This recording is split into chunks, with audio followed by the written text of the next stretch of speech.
listening to Innovision FM, and I've been thinking about this topic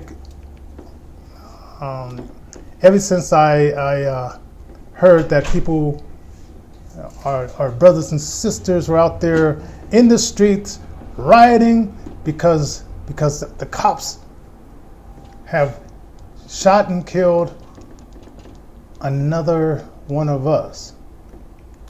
And I had to think about this topic as I'm doing this. Oh, by the way, if this is the first time you've seen this particular live video, or seeing myself, my name is Johnny J. I am the only blind TV producer in Colorado. There may be others out there, but as far as I know, I'm the only blind one here. I also want to remind you, hit that like button, hit the share button. If you're on YouTube, would like for you to subscribe to our station, because we need about 82 or so more subscribers so we can monetize this. So this can pay my nonprofit some money and so forth. And also check out my book, 6 Shades of Blindness, on Amazon, and give it a review and pick up a copy. So this is my take on this. Breonna Taylor, her ex-gangster boyfriend, Walker, in the police force, they have a training. They have a simulated training, so it has like reasons when you should pull your gun and not pull your gun, and they go to the simulator, and and they're scored on how many times they make a mistake. Now they have I think 24 months or so of this kind of training, because they're going to be in charge of being able to take a person's life or make the judgment not to take a life. They're also taught, because I heard Sleepy Biden say, well, how come they just can't shoot him in the leg? And I've heard this from brothers and sisters as well. Well, in the police academy, they're taught to shoot in a mass, and they go out to the shooting range and they go practice their shooting so they can get off a shot, a clear shot before. Now, obviously, like one of the officers, he was kind of reckless. He was shooting through all the things, and he didn't realize that his bullets are going more than into that one area, right? So he got charged. Okay, rightly so, because maybe he didn't get that. Maybe he missed that class about shooting through plywood and how bullets can go through plywood and go to another neighbor house, like the gangsters who shoot 1-year-old babies in Kansas and in Chicago. They don't go to that class. They miss that class because they're attention deficit.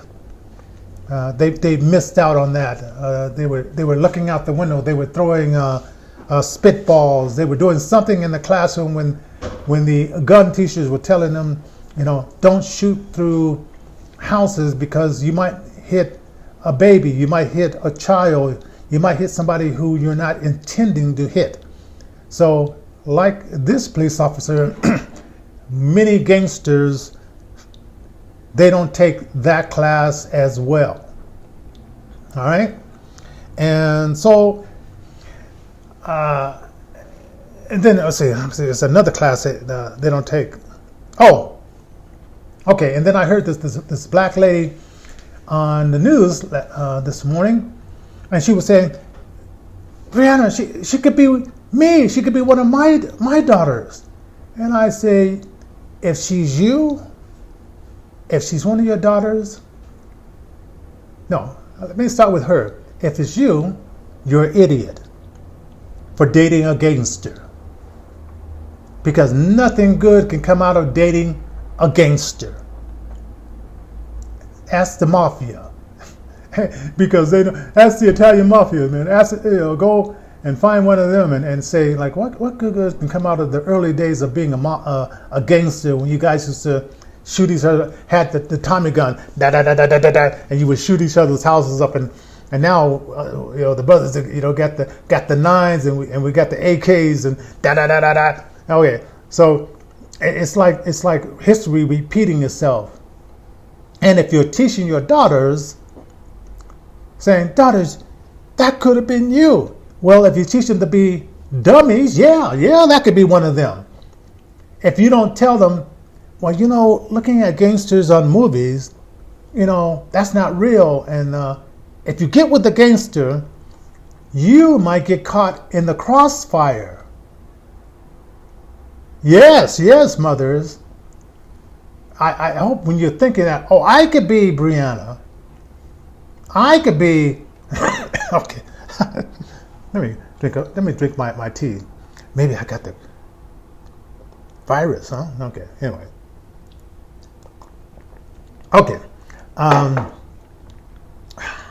So when you're teaching your daughters, teach them how to avoid stupid boys. Now, maybe a stupid boy got you when you were 16. Or maybe a stupid boy got you when you were 14 or 15. But you can break that legacy of stupid boys getting your daughters. And before 1965, before President Johnson passed the act saying that the government will be your daddy, you have a baby outside of marriage, you don't close your legs, you don't keep your legs closed, the government will take care of you. Before that time, when it was 75% married black couples,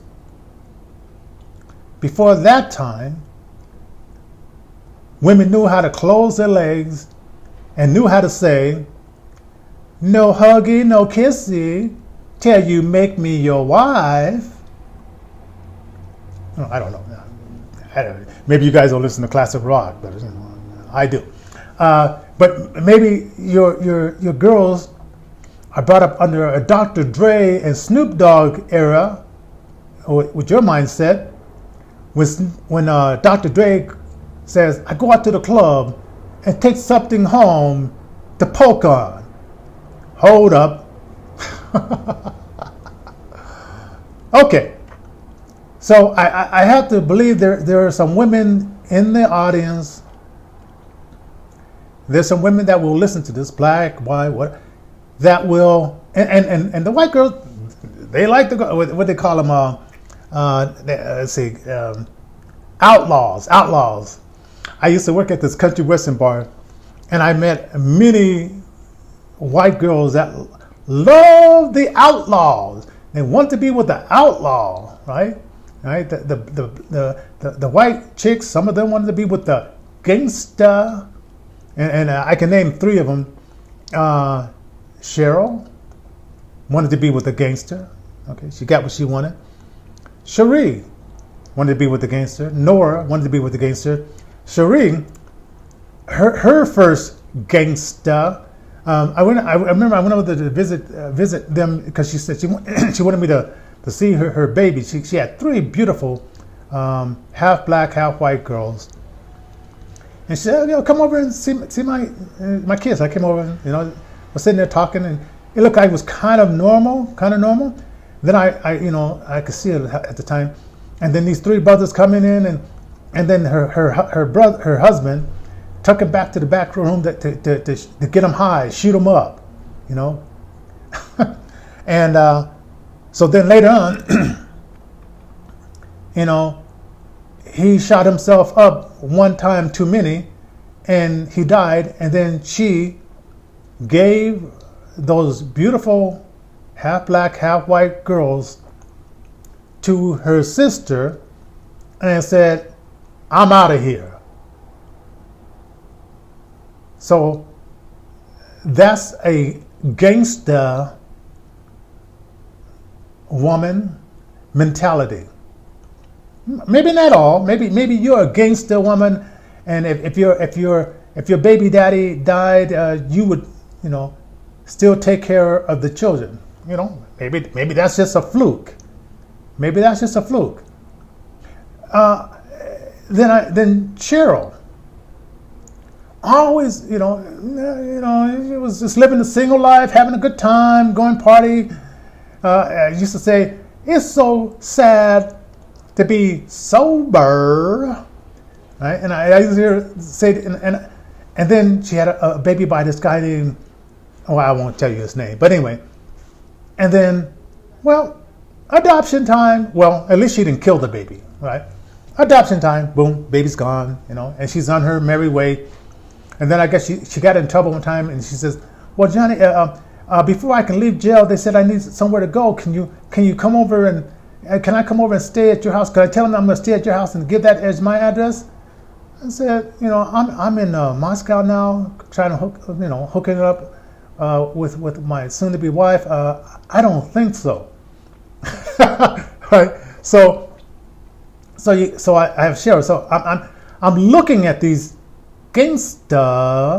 wannabe gangster ladies, right? Because if you're a gangster guy, you're a gangster. You have to be you could be a gangster lady as well, right? All right. And then I saw this one other lady. She came from Illinois, and she says, I didn't see black people until I came to Colorado. I mean, she lived in a whole community that there was just all white people, right? And so she was, she loved being a gangster. She loved causing havoc in a situation. She liked going to a situation, get everybody fighting, and then just stand back and watch people, argue and fight over a situation that she started. She loved causing confusion and arguing, right? And then she told me one day she was sad. I was working as a DJ at a bar, and she was sad, and she says, and I said, oh, what's happening? What's happening, little redhead? She was a redhead, and she says, well, my friend stole my money and it disappeared. And I said, let me ask some simple questions. Was your friend a gangster? Oh yeah. Was he a hustler like you? Yeah, but he was but he was my friend. I'm thinking like, there used to be this saying, crime doesn't pay. But I guess that just got lost in the mix. And then the same lady, she never got caught in Illinois. She was slick enough, in Illinois, where she came from with the all-white community. She was slick enough out there, but she came to the city of Denver, Colorado, and the policemen maybe were a little bit more smarter than Illinois. Not the distant. If you're from Illinois, don't take this personally, right? Because she says, she used to brag like, I've never been caught by the police. I've been able to rob, steal, do whatever I do, never get caught. Until she came to Colorado. Then she got caught. And then I became a, what's that? He's a millionaire and he's a little short guy.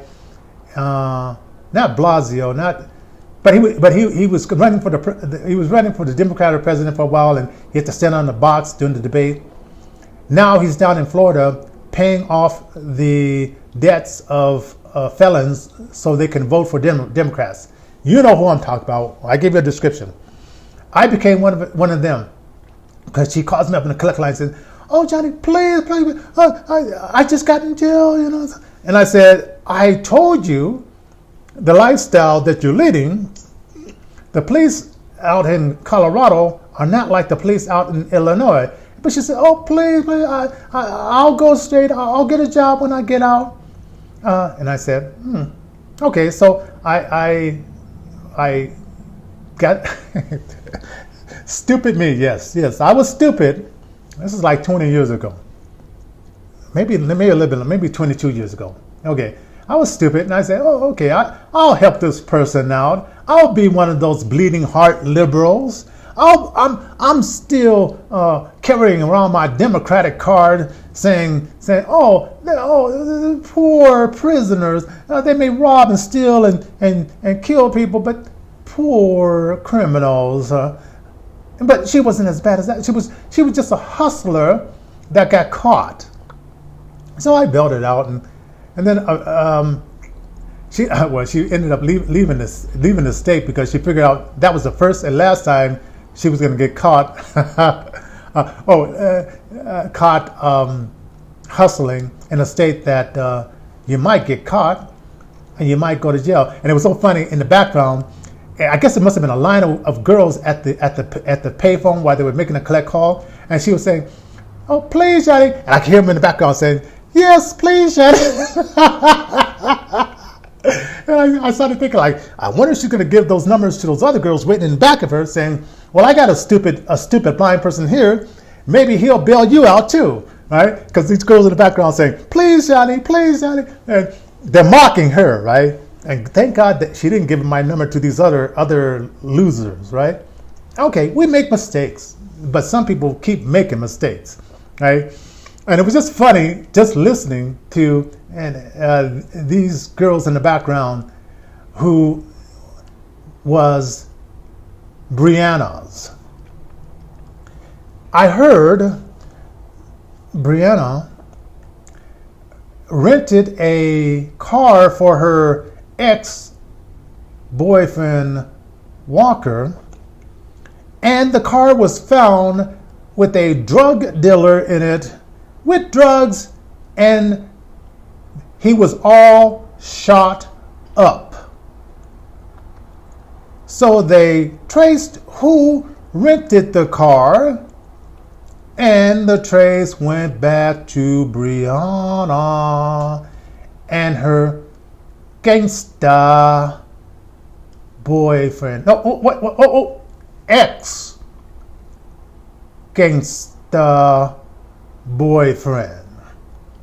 All right, ladies, I know it seems exciting. I mean, people like me probably are boring because we want to obey the law. We don't want to. I never, when I was in high school, I used to have a friend named Ruben Quinones, and he was a tough guy. He was bad. He would talk, back talk the teachers. He was bad, he was bad Chicano boy. He was big, and nice hair and all that. And he used to try to get me to go with him places. And one time, I think we were 14 years old, and we went to the school. We wanted to go visit a friend, and classes weren't out. And it was me and this other white boy, Hispanic boy with a big afro, and him with and my mother. She always cut my hair short because she didn't want me to wear an afro, and I used to get so mad. I said, "Mom, let me grow my hair out like an afro. I want to have a big afro." But my mom says, "No, I don't want you to have short hair." So whatever. I'm living in her roof. She's feeding me for free. She's housing me for free. So she's the boss until I can get a job, and then I can be the boss that calls the shots. But anyway, Ruben Quinones took me to this other school. We went to this other school, and classes had let out, and he's looking through the window, looking for his friend, And then, the classes, they're looking, and the teacher knows that the class is getting distracted. And so the teacher looks around, and she sees Ruben looking in the window, looking for his friend. And I kept telling Ruben, I said, "Why can't we just wait until the school is over? And then your friend will come out, and then you guys can get together, and we can, whatever, go hang out, whatever. Why are we here during school time? And why am I?" And I'm thinking, like, why am I with you? Because if my mother finds out, if my dad finds out, I'm going to get my ass kicked if I keep hanging out with Ruben. I think my dad had died of a heart attack 2 years before. Okay, so my dad was around, but my mother could still kick ass, right? She was still young enough where she would kick my ass. She would show me what for, whatever, right? So I'm thinking about my mom. I'm thinking like, oh, my mom. Ruben, I don't know. Maybe he's raised by his grandparents. Maybe his parents are doing drugs and they're fading. They're faded all the time. I don't know. No control for Ruben, right? And this other guy, Hispanic guy with the big afro, he was just he was just chilling. Maybe he had smoked marijuana. He was just chill, right? So the teachers kept saying this. So the teachers, they called the police. And back in those days, I used to wear these bell bottom, and it was like these checkered red, blue, yellow, square, blue, brown, and then I wear these. I wasn't the most color coordinated person. I wore this like bright yellow shirt with little round poke. I must have looked like a clown, right? But it was back in the day, right? Back in the day, and so the cops come up. And they said, well, young guys, what are you doing here? And I said, I did one of those, if you ever looked at the Honeymooners and Jackie Leeson, and when Jackie says, blah, blah, blah, blah, because, I really, my brother was a cop, but I really didn't want any more to do with police than what I saw on the TV. And Ruben was going a direction I didn't want to go. So he says, young boys, what are you doing? Blah, blah, blah, blah, blah, blah. And so they put us in the back of the police car. They drove us about maybe 2 or 3 blocks away. They said, okay, you guys, this is the end of the ride. Don't go back to that school again. Now, I got the message because I'm not a gangster. You said like that. You said that so proudly. I'm not a gangster. I'm not a gangster. I got the message. Don't go back to that school again. Then I got the other message. If I hang out with Ruben may have not heard or may have not understood what these two policemen said, and this other guy who was so high in marijuana, maybe he was faded at the time and he didn't get the message either. But I got the message because I didn't want to face my mother at home and what she would do and what she would say. Because my mother had a habit, she could talk and shut up. But it's her house, but whatever. But anyway, so I didn't want that torture. Now, whoever was Brianna's mom was, okay, Brianna was probably a good student. She studied well. She got a very good job, but maybe she was looking at TV and said, those gangsters look kind of sexy. But what she didn't do, and I want to finish this up. There should be a class, and maybe I should teach that class, and maybe I should get some sisters to teach the class who understand. Like the police have a police academy, so they know, where their bulletproof jackets. If someone shoots at you, they know how to come out of it, and then get some shots off. What I'm thinking, when he shot the cop in the leg, and he realized that's a policeman, he said, "Let me get out of the way." Now, because Brianna didn't go to Gangster Academy, Brianna didn't know that once you shot a cop in the leg, bullets are going to come back. So she froze, perhaps. While she's thinking like, oh, but my baby, he's going to protect me. And he's probably thinking, baby, I'm just here because I'm looking for something to poke on, Dr. Dre style. And she's thinking, they're standing shoulder to shoulder, boom, he disappears. The bullets come flying, and they come flying at her. He's out of the way. Some people might even say like he might have even grabbed her in front of him and used it as a shield. Maybe that could have happened, but I have a feeling that he's been shot at many times he did take, and he graduated the school of gangsters. So he knows when you shoot at a cop, and there's probably not just that cop, there's probably more, because one cop walked in first and the other one stood back and the other one was out the window. He probably figured like, oh, they got us surrounded. I got that one, but there's some other ones, so let me duck. She didn't finish the gangster class. She was too busy taking university classes. She was too busy getting her education so she can get a good job. She was too busy doing that, so she didn't take the gangster class. And what happens when you shoot at a policeman is not going to go well. It's not going to end well when you shoot at a policeman. It's sorry to tell you this, sisters, wannabe gangster sisters, is not going to go well if your gangster boyfriend shoots at a cop and there's more than one cop in the atmosphere. Right? Okay. Does this sound like common sense? Common sense? But something has happened here in America where there's a lot of idiots that grew up. I don't know if in the Bible it says, don't drink alcohol while you're pregnant because your baby could come out stupid. It doesn't say, I'm paraphrasing, but if you look in Leviticus, in the Bible, which nobody reads the Bible now, I guess I'm the only dummy that reads the Bible.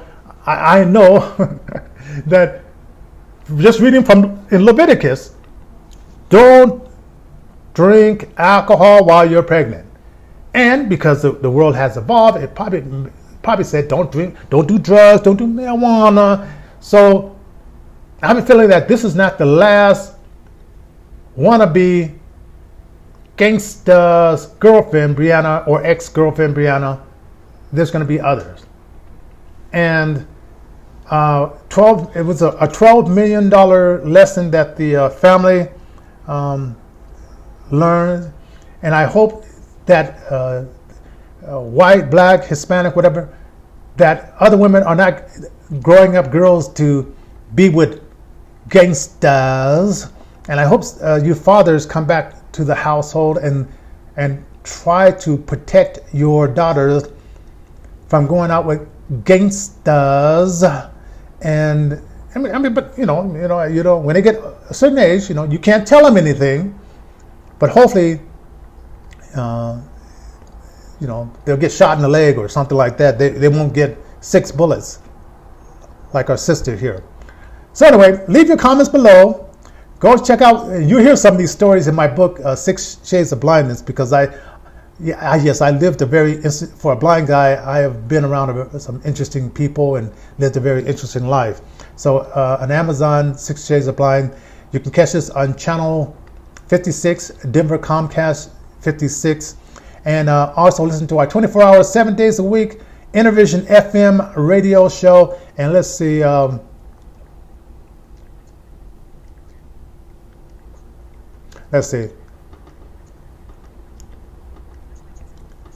going to shut this off. Rodney Crop Johnson, thank you for watching. Alfred Baldwin, thank you for watching. Ken Hirsch, thank you for watching. And everybody who's going to be watching afterwards, leave your comments below. If you agree, disagree, tell your daughters, stop dating the gangsters, and hopefully that whole lifestyle will end soon. God bless. See you guys the next time here on Intervision TV and Intervision FM.